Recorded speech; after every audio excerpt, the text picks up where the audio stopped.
इसके साथ साथ मैं ये कहना चाहता हूँ कि सरदार इलियास खान साहब का ताल्लुक आज़ाद कश्मीर के एक शहर रावलाकोट से है। आज से 46 साल पहले जब वो एक यंगस्टर थे, यहाँ पे बहुत सारे स्टूडेंट्स भी बैठे हुए हैं, बहुत सारे यंग बिजनेसमैन भी बैठे हुए हैं। ये आपके लिए एक एग्जाम्पल है। आज से 46 साल पहले ये यहाँ से बिजनेस के लिए माइग्रेट करके सऊदी अरेबिया शिफ्ट हुए। तब इनके पास कुछ नहीं था, वहां गए, इन्होंने जॉब की, फिर तरक्की करते हुए अल्लाह ताला ने इन्हें उसी कंपनी में डायरेक्टर बना दिया। और आप मैं ये समझता हूँ कि जिस तरह से ऑनेस्टी से और हार्ड वर्क से इन्होंने उस मुश्किल हालात में वहां पे अपनी जगह बनाई, जहां पे लोग ये समझते हैं कि पाकिस्तानियों के लिए आगे आना मुश्किल है, इन्होंने ये साबित किया कि अगर आप हार्ड वर्क से और ऑनेस्टी से काम करेंगे तो हमारी पूरी पाकिस्तानी कौम में ये सलाहियत मौजूद है, वो दुनिया का कोई भी मुल्क हो वो उसमें उभर कर आगे आ सकते हैं, जिस तरह से सरदार इलियास खान साहब आए। पहली बार आ रहे हैं इस्लामा चैम्बर ऑफ कॉमर्स, मेरे चाचा और मेरे भाई डॉक्टर राशिद सब पहली बार यहाँ पे मौजूद है, तो मेरे लिए तो ग्रेट एजाज की बात है। कुछ चीज़ें मैं आपको अपने दिल की शेयर करूँगा, हालांकि प्लेटफॉर्म फॉर्मल है, लेकिन I see a lot of youth and I am thankful to the students जो नमल से यहाँ पे आए हैं, रूट्स से यहाँ पे आए हैं, बहरिया कि कुछ स्टूडेंट्स यहाँ बैठे हुए हैं। So I am highly obliged that you've all taken initiative. I know कि आप लोगों का ये day off है, universities अभी off है mostly. So this is a great forum to learn from, ladies and gentlemen. Learn from those that have thrived and strived in life and have set a benchmark for many of us. मेरे साथ जिन दोस्तों ने सर्व किया, मेरे साथ जिन लोगों की interaction है और बेहद एक दिल का गहरा तल्लक है लोगों के साथ, तो लोग जो खुश होते हैं मुझसे, मैं आपको ये बताऊं कि मैं तो सिर्फ एक झलक हूँ अपने वालिद साहब की, सिर्फ एक रिफ्लेक्शन हूँ। पूरे वालिद साहब को आप देखें तो एक्चुअल जो एक पोर्ट्रेट है आपको उनमें नजर आएगी of who we really are, and I'm just a reflection of that. जो मैंने जिंदगी में सीखा है अपने वालिद से सीखा है, जो मैं आज हूँ मैं अपने वालिद की वजह से हूँ, मैं उनकी एक लेगेसी को कैरी फॉरवर्ड करने की कोशिश कर रहा हूँ। And if I can be 50% of the man that he is, I'll consider myself successful. This is the same example I give to all of you कि आप अपनी जिंदगी में उन लोगों को रोल मॉडल बनाएं, उन लोगों को आइडियलाइज करें जो हर लिहाज से पॉजिटिव हो जिंदगी में, हर लिहाज से कोई ना कोई माइलस्टोन अचीव किया हो। And he is not just lived a successful life, he struggled and achieved that, he's earned that, not been given, just like I was born perhaps with a golden spoon, he wasn't. लेकिन हर वालिद की वालिदा की ख्वाहिश होती है कि जो मुश्किल वक्त उन्होंने देखा है उनकी औलाद को ना देखा पड़े। तो जो हमारे दोस्त यहाँ पे मौजूद हैं जो किसी भी सेक्टर में काम कर रहे हैं, उनकी पूरी कोशिश होगी कि उनकी औलाद उनसे बेहतर करें, यही हर वालिद की वालिदा की ख्वाहिश होती है। And this is his wish as well. मैंने हमेशा कोशिश की जिंदगी में टू बी लाइक हिम। तो when I was 18 I said कि मैं बिजनेस क्यों नहीं स्टार्ट कर सकता। उन्होंने कहा आप अपनी तालीम के बगैर कुछ भी नहीं कर सकते। उन्होंने कहा तालीम है तो सब कुछ है, life is like a roller coaster, उसमें अप्स एंड डाउन्स होते हैं। तो उन्होंने कहा कि आपके पास कल शायद कुछ भी ना हो, आपको कारोबार ना हो, कुछ भी ना हो, लाइफ इज नॉट प्रेडिक्टेबल। तो उस मुश्किल वक्त में जो वाही चीज है जो आपसे कोई नहीं छीन सकता, आपकी तालीम है। आपकी तालीम आपके साथ एंड तक रहती है। उस तालीम की बुनियाद पे, उस स्किल की बुनियाद पर वापस अपने पांव पे खड़े हो सकते हैं। साथ ही जिंदगी में जो बेसिक्स हैं, हमारे कायद मोहम्मद अली जिन्ना क्या कहते थे? वो कहते थे have faith, unity and discipline. This is the same thing I have been told by my father from the day one. अब क्यों वो कहते हैं? क्योंकि ये चीजें हम अपनी जिंदगी में अप्लाई भी करते हैं। When we talk about faith, first and foremost, mashallah, वो 5 वक्त के नमाजी हैं। So have faith in your own religion. Have faith, know what your faith is, what it defines, what it dictates, what your value systems are, what your culture is. And same time, have faith in Pakistan. जो इनका patriotism था, जो इनका जज्बा था, जोश था, having been abroad, लेकिन पैसा उन्हें वापस पाकिस्तान में लगाया। उनको यकीन था कि हम पैदा यहाँ इस मुल्क में हुए थे, दफन भी इस मुल्क में होंगे। मैंने अपनी MBA करने के बाद भाई चाह के हम बाहर बिजनेस करें, तो वालिद साहब ने मना कर दिया। उन्होंने कहा कि यार बाहर हम अजनबी हैं, हम गैर हैं, हम अपनों में वो अपना एक महसूस करेंगे, तो लिहाजा हमने बिजनेस पाकिस्तान में करना है। After my masters in London I came back to Pakistan, क्योंकि वालिद साहब की एक ख्वाहिश थी। Second thing after faith is unity. अब ये कंपनी में कैसे अप्लाई किया जाता है? He make sure that everybody is on one page. इनके पास माशाल्लाह 30,000 वर्कफोर्स में से कोई एक नेशनलिटी नहीं है, ऑलमोस्ट 100+ नेशनलिटीज काम कर रही हैं। फिलिपिनो भी हैं, बांग्लादेशी भी हैं, श्रीलंकन भी हैं, इंडियंस भी हैं, पाकिस्तान भी हैं। एंड मुश्किल तरीन कौम हमारी पाकिस्तानी, आप लोग जानते हैं कि हम किसी भी चीज़ पे एक पेज पे नहीं आते, उन सबको लेके चलते हैं, कोई बाइस एटीट्यूड नहीं होता, कोई फेवरेटिज्म नहीं है, तो ही इज यूनाइटेड एवरीबडी, और ये यूनिटी है। और इसी तरह से एज अ कौम हम हर जगह क्यों कहते हैं कि हम बहसीत कौम एक हैं, कोई पंजाबी नहीं है, कोई कश्मीरी नहीं है, कोई पठान नहीं है, कोई सिंध का नहीं है, हम सब एक हैं, हम एक झंडे के तले पाकिस्तानी थे हैं और हमेशा रहेंगे, ये बुनियाद है। सो यूनिटी एंड देन डिसिप्लिन, वो भी मैंने अपने बात है कि मैंने किसी की खिदमत की, सदका जारी किया, वो सक्सेस है। कुछ लोग कहते हैं मैंने बहुत सारी मुलाजमत क्रिएट की, वो सक्सेस है। But this is fundamental for you to understand the true purpose in life, and for that we need to be connected. Discipline में मैं आपको एक चीज और सिखाऊं, वालिद साहब का कोई भी प्रोग्राम हो, कोई भी फंक्शन हो, दिस इज एन एक्सेप्शन, ये क्योंकि हमारा अपना इवेंट था, we had to make sure that everybody arrives before he does. लेकिन जनरली जो हमारी तकरीब होती है, जो कोई फंक्शन होता है, जो शादी हो, अक्सर अगर टाइम 8 का होगा तो वालिद साहब 7:50 या 7:55 पे मौजूद होंगे। कई बार हम ऐसे फंक्शंस पे भी गए हैं इनके साथ जहां पे मेजबानों से पहले हम पहुंचे थे। तो this is what I have learned from it, क्योंकि अगर आप अपने वक्त की कदर नहीं करेंगे तो आप दूसरे का वक्त भी तबाह करेंगे। और जिंदगी में सबसे कीमती चीज जो आप खरीद नहीं सकते वो वक्त है। एक बार आप खर्च कर ले वो कभी वापस नहीं आता। हमारे प्रोफेसर भाई साहब बैठे हुए हैं नमन यूनिवर्सिटी से यहाँ पे, आपका शुक्रिया। हमारे काउंसिल मेंबर्स, हमारी जितनी बिजनेस कम्युनिटी के दोस्त हैं, आई am highly obliged and thankful to all of you. मैं आपसे हमेशा इंटरेक्ट करता हूँ, I talk to you about Pakistan, I talk to you about पाकिस्तानियत, लेकिन I want you to hear it from my father first hand. मेरे लिए बेहद खुशी का ये मौका है, because we're talking about one of the biggest groups. When we talk about Fortune 500 companies in the world, Al Tamimi group of companies is amongst the top 100 in Saudi Arabia. They have many different diversified activities, लेकिन उसमें मुझे बेहद खुशी होती है बताते हुए कि amongst the entire GCC business community, क्योंकि हमारी interaction सबके साथ है, we interact with bankers, we interact with developers, we interact with retailers, everybody. माशाल्लाह, ये आप लोगों को फख्र महसूस करना चाहिए इस पे कि वालिद साहब is the only Pakistani who is mashallah serving as the president and managing director of the biggest corporation in the world.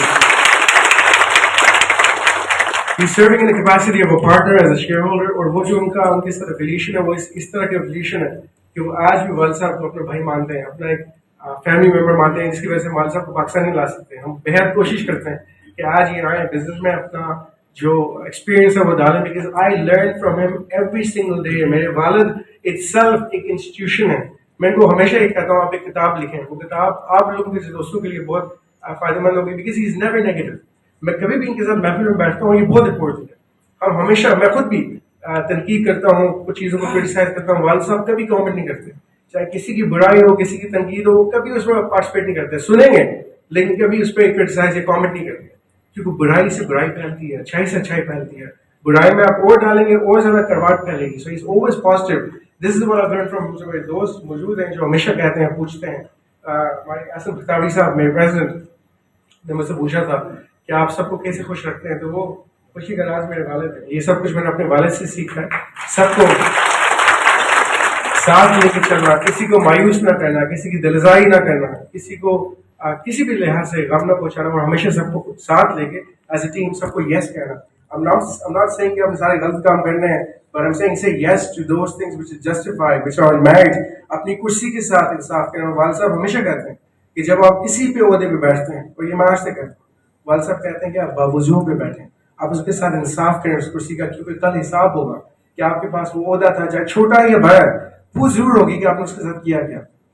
मैं अपनी वालदा का बेहद शुक्रिया अदा करता हूँ। अपने सब दोस्तों को रिक्वेस्ट करूंगा कि आज वालिद और वालदा से बड़ी कोई नेमत नहीं हो सकती जिंदगी में, या आपके लिए एक शेल्टर है। तो जिनके भी वालिदैन हयात है, उनके साथ जितना वक्त आप गुजार सकते हैं, जितनी उनकी दुआएं ले सकते हैं, क्योंकि आपके एक शेल्टर है।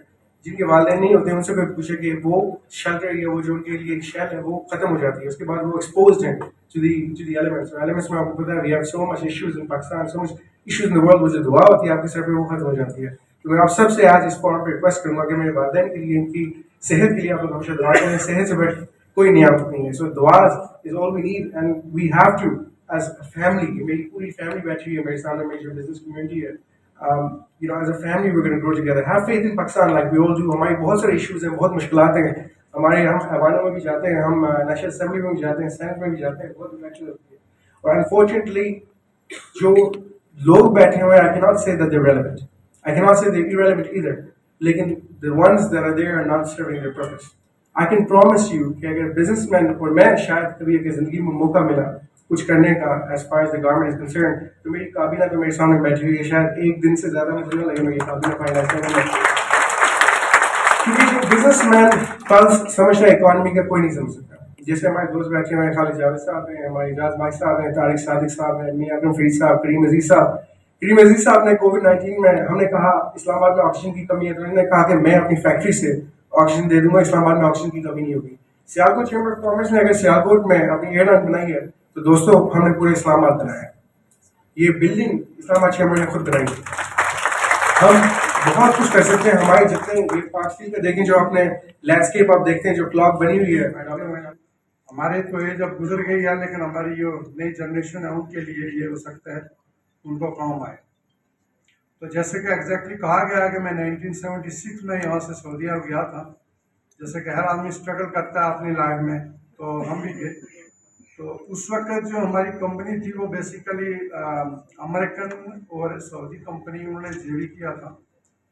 तो उस जेवी में वो ये था कि 50-50 वो पार्टनर थे। हम 6 पाकिस्तानी यहाँ से गए। अब वो जो दौर था उस जमाने में ऑयल जस्ट डिस्कवर हुआ था और डेवलपमेंट जस्ट स्टार्ट हुई थी सऊदी अरब में 1975-76 में। तो जहाँ पे हमारा जो पहला प्रोजेक्ट था वहाँ हम जा रहे थे, तो रास्ते में राइट एंड लेफ्ट हर जगह आग ही आग थी, मतलब स्मोक और आग। और हम अपने तौर पे जो थे, हम सारे मेरा हाल है मेरी तरह ही थे, वो पहली दफ़ा शायद मिडिल ईस्ट में भी या बाहर की घर से निकले। तो हम आपस में डिस्कस करने लगे कि कुरान में हमने पढ़ा था कि जो दोज़ख होगा, जहन्नम होगा, हर तरफ आग ही आग होगी। तो मैंने कहा हम कहीं जहन्नम में तो नहीं आ गए, क्योंकि वो इतनी आग थी कि मतलब स्केर्ड। तो जब हम जाके अपनी जगह पे पहुंचे जहाँ पे हमारा कैंप था, तो वहाँ पे नीचे पोर्टेबल थे, कोई 7-8-10 पोर्टेबल थे, और ऊपर सिर्फ आसमान था और सिर्फ आपको स्टार नजर आते थे, बाकी कोई दुनिया की चीज़ नजर नहीं आती थी, middle of nowhere. But anyway वहाँ हमने काम स्टार्ट किया। हमारे साथ अमेरिकन थे और हम पाकिस्तानी 6 थे। तो वहाँ से फिर हमारा सफ़र ज़िंदगी का स्टार्ट हुआ और फिर वो चलता रहा। तो 1984 में हमारा वो जो प्रोजेक्ट है वो किसी और कंपनी ने बिड किया और वो उसका अवार्ड हो गया। तो जो जीएम था हमारा वो ब्रिटिश था। तो उस वक्त उसने मुझे कहा जी कि आपको हेड ऑफिस में हम आपको बुलाते हैं, आप हेड ऑफिस आ जाओ। तो चूँकि हमारा जो प्रोजेक्ट था वो आरम्को का था, तो आरम्को के प्रोजेक्ट से आप जब किसी बंदे को मूव करें तो उनकी इजाज़त बहुत ज़रूरी होती है। तो वो बहरहाल एनीवे वो उन्होंने इनकार कर दिया। मैं खुद गया आरम्को के पास, मैंने कहा यार मेरा एक चांस बन रहा था, आप लोग इनकार ना करें, आप मेरी मदद करें। खैर उन्होंने मेरी बात सुन ली। तो वो जब मैं हेड ऑफिस में आया तो वहाँ पे बड़ा मुश्किल काम था, क्योंकि जिस जगह उन्होंने मुझे टास्क दिया था वहाँ सारे मैनेजर रिफ्यूज कर गए थे कि हम इस जगह नहीं जाएंगे, चूँकि वो मुश्किल काम था, काम इतना आसान नहीं था। तो वो बहरहाल एनीवे वो मैं जब उस मैनेजर को मैंने कहा जाके, मैंने कहा यार आपने मुझे पनिशमेंट दिया। तो मैंने कहा मैंने तो कोई ऐसा काम नहीं किया था कि आपने मुझे पनिशमेंट दे के इस प्रोजेक्ट में भेजा है। तो उसने मुझे कहा, वो ब्रिटिश था, उसने मुझे कहा कि मुझे यकीन है कि तुम ये कर लोगे। अब उस जगह पे हमारी जो कंपनी का जो प्रोजेक्ट था उसमें जो लास्ट था वो लास्ट नहीं था, 35,000 प्रॉफिट था। बहरहाल मैंने कोशिश की, मेहनत की, वहाँ चोरी वगैरह होती थी, लोग मतलब सामान चोरी करते थे, तो वो मैंने कंट्रोल किया, सिक्योरिटी वगैरह लगा के। तो 3 महीने के बाद उस प्रोजेक्ट में 7 लाख प्रॉफिट हो गया। वो जब रिपोर्ट हेड ऑफिस में गई, उस जमाने में टेलीफोन नहीं होते थे, या जो आजकल का टेलीफोन, लैंडलाइन भी नहीं होती। तो वो जब उस हेड ऑफिस में गए तो हमारे जो मैनेजमेंट थी, वो वाइस प्रेसिडेंट एक था वो ब्रिटिश था, दूसरा अमेरिकन था। तो वो जो जनरल मैनेजर जो था, जो मुझे ले गया था, तो मुझे मैसेज आया जी कि आपको हेड ऑफिस बुला रहे हैं। तो मैं गया, पता नहीं क्यों बुला रहे हैं। मैं गया उनके पास, उन्होंने पूछा जी कि ये रिपोर्ट आपने बनाई है? मैंने कहा जी हाँ मैंने बनाई है।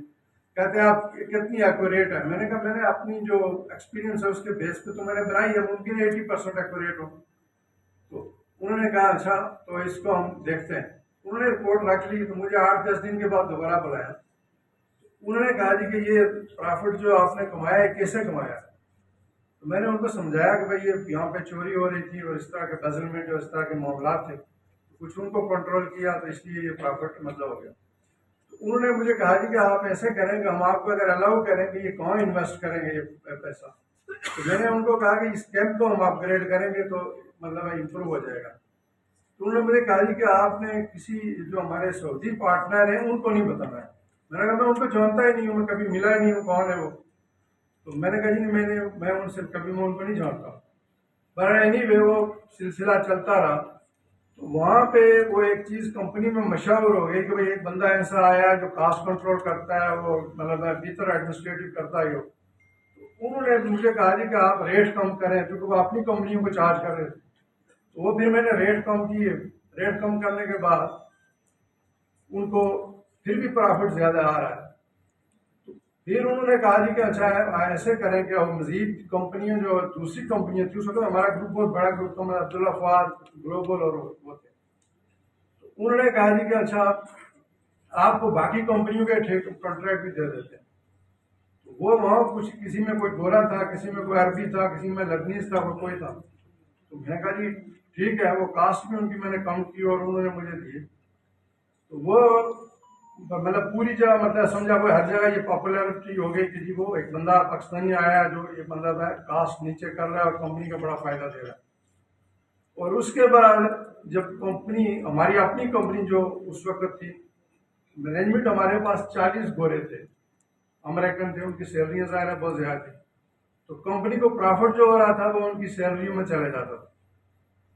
तो वो फिर जब पता चला हेड ऑफिस में उनको कि जी मतलब शेखों ने पूछने शुरू किया कि भाई आप लोग ये प्रॉफिट जो है नहीं आ रहा है, कंपनी से लॉस हो रहा है। उन्होंने मुझे कहा जी कि हम ऐसे करते हैं, आपको हेड ऑफिस शिफ्ट करते हैं, तो आप बताएं कि आप कैसे करेंगे। मैंने रिफ्यूज़ कर दिया। मैंने कहा जी मैं हेड ऑफिस नहीं चाहता हूँ।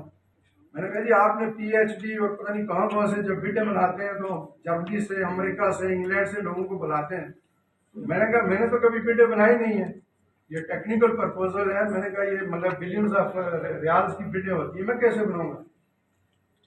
तो वो उन्होंने कहा कि भाई लोग तो हेड ऑफिस के लिए रिक्वेस्ट करते हैं और तुम वायद आदमी हो जो रिफ्यूज करते हो। मैंने कहा जी मुझे पता है मैं कर नहीं सकता हूँ, मैं क्यों करूँ। 2 वाइस प्रेसिडेंट थे हमारे। तो उन्होंने कहा जी नहीं तुम सोचो, तुम इसको 2-3 बार फिर बुलाया। मैंने कहा जी मैं मेरा पॉइंट वही है कि मैं नहीं कर सकता। तो वो जो हमारा अमेरिकन था वाइस प्रेसिडेंट, तो उसने कहा तुम किस वजह से मतलब रिफ्यूज कर रहे हो, अवॉइड कर रहे हो।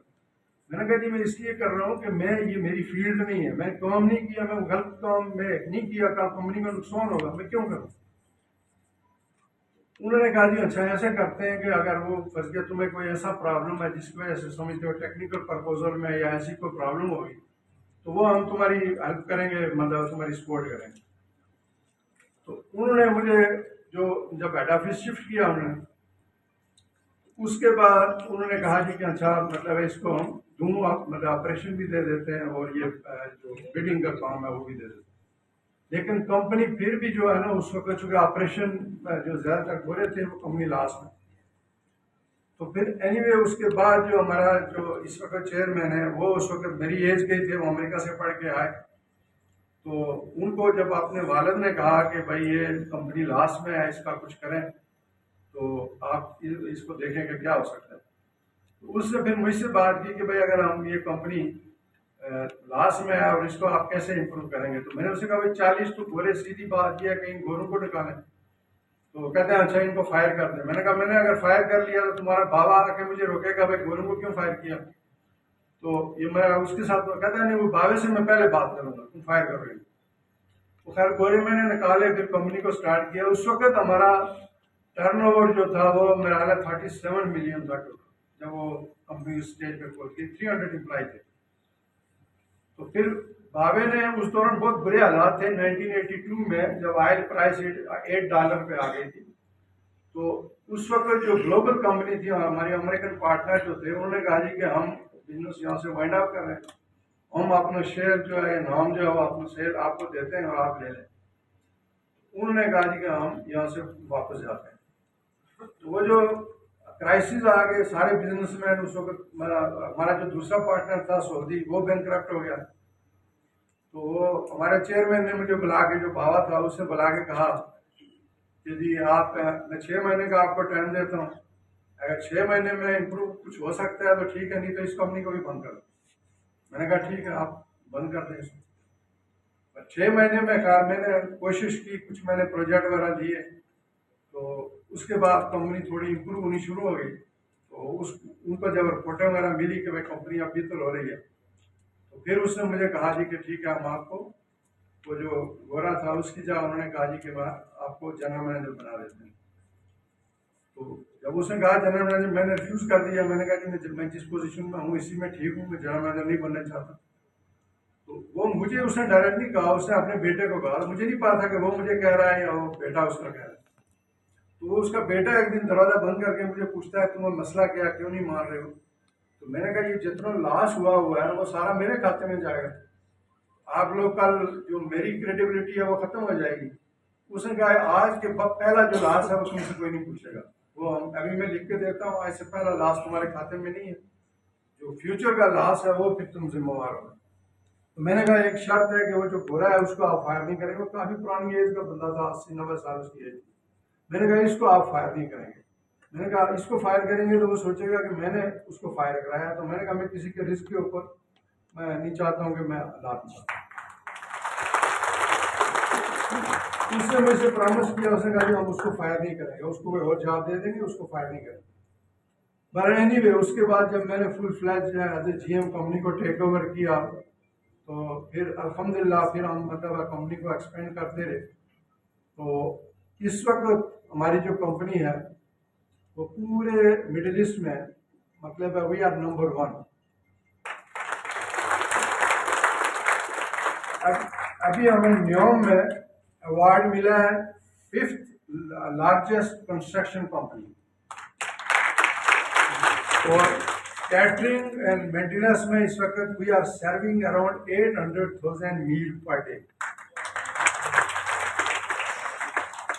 और उसके अलावा जो हमारी बिल्डिंग मैन्युफैक्चरिंग है, स्टील स्ट्रक्चर बिल्डिंग्स हैं, अभी हमें टास्क मिला था न्योम से कि आपने 20,000 आदमियों का कैंप 365 डेज में बनाना है। वो हमने 365 डेज का कैंप हमने वो बनाया अभी 20,000 का। उसके बाद उन्होंने कहा जी कि आप 900 वेला हमें बना के दे, 1 बेडरूम 2 बेडरूम, जो उनकी मैनेजमेंट के लिए, चूंकि वो एक नई सिटी बन रही है, नई डेवलपमेंट हो रही है, वो हमने कंप्लीट किया। अभी अल्हम्दुलिल्लाह इस वक्त जो हमारे पास वहाँ प्रोजेक्ट चल रहे हैं वो तकरीबन 70 to 80,000 मैन कैंप हमने अभी जो नई सिटी बन रही है वहाँ हमने बनाए। और अभी हर कंपनी, आज भी मुझे 2 कंपनियों की कॉल आई है कि जी आप हमारे साथ जेवी करें। और हमने ऑलरेडी एक कंपनी के साथ वेव 2 आ रही है, क्योंकि वहाँ तकरीबन 1 मिलियन आदमियों की अकोमोडेशन होगी जिन्होंने उस पूरे शहर को डेवलप करना है। और मतलब मैं यही कह रहा हूँ कि हम कहाँ खड़े हैं, दुनिया किधर जा रही है। वो जो शहर होगा, जो एमबीएस की जो उसका विजन है, वो शहर इस तरह का होगा कि जैसे मतलब है too good to be true. उस शहर में जो वो चाह रहे हैं कि फ्री पोल्यूशन, कोई फ्यूल वाली गाड़ी नहीं होगी, बल्कि हमने एक प्रोजेक्ट अभी लिया उससे, तो उन्होंने हमें कहा जी कि आप हैं जो आइस रिमूवर है वो इलेक्ट्रिक होने चाहिए। तो हमने कहा, हमने चेक किया कि आइस रिमूवर इलेक्ट्रिकल मिले, तो वो हमें मिल रहे थे मतलब 4 क्यूबिक मीटर, कॉन्ट्रैक्ट में लिखा हुआ था 8 क्यूबिक मीटर। हमने उनको कहा भाई 8 क्यूबिक मीटर अगर बने ही नहीं है तो हम कहाँ से लाएंगे? तो उन्होंने कहा जी चलो वो तो ऑप्शन है कि अगर नहीं है तो 4 क्यूबिक मीटर आपने मतलब वो अब आइस रिमूवर भी जो होंगे, वो जो माउंटेन होंगे वो आइस होती है, स्नो वगैरह होती है, तो वो भी इलेक्ट्रिक होंगे। मतलब हालांकि और ये गार्बेज कम्पैक्टर, ये सारे मतलब इलेक्ट्रॉनिक होंगे। उस शहर में इस वक्त सबसे ज्यादा जो प्रोजेक्ट है वो हमारे पास है।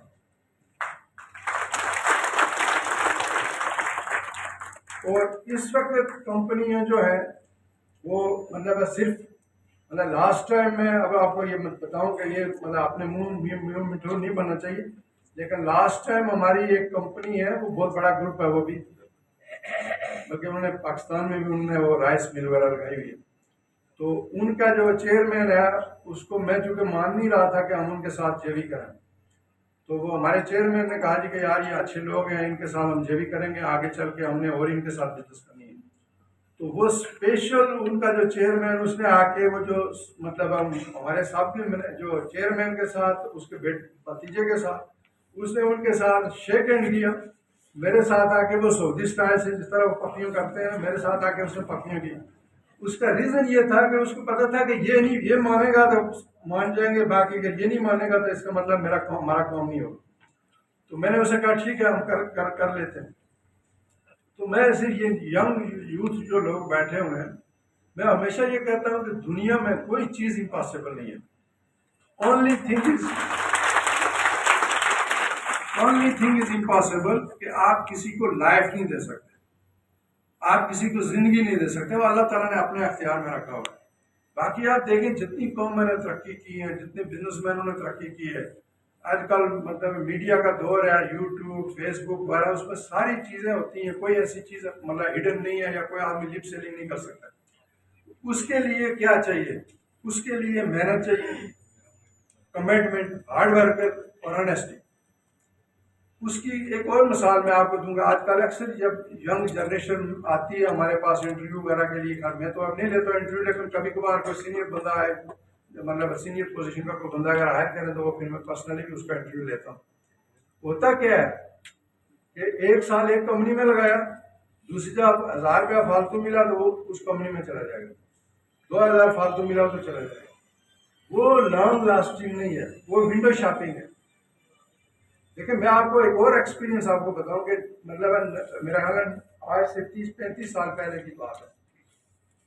तो उस जमाने में जो वीजा देते थे पेरेंट्स के लिए उम्रे के लिए,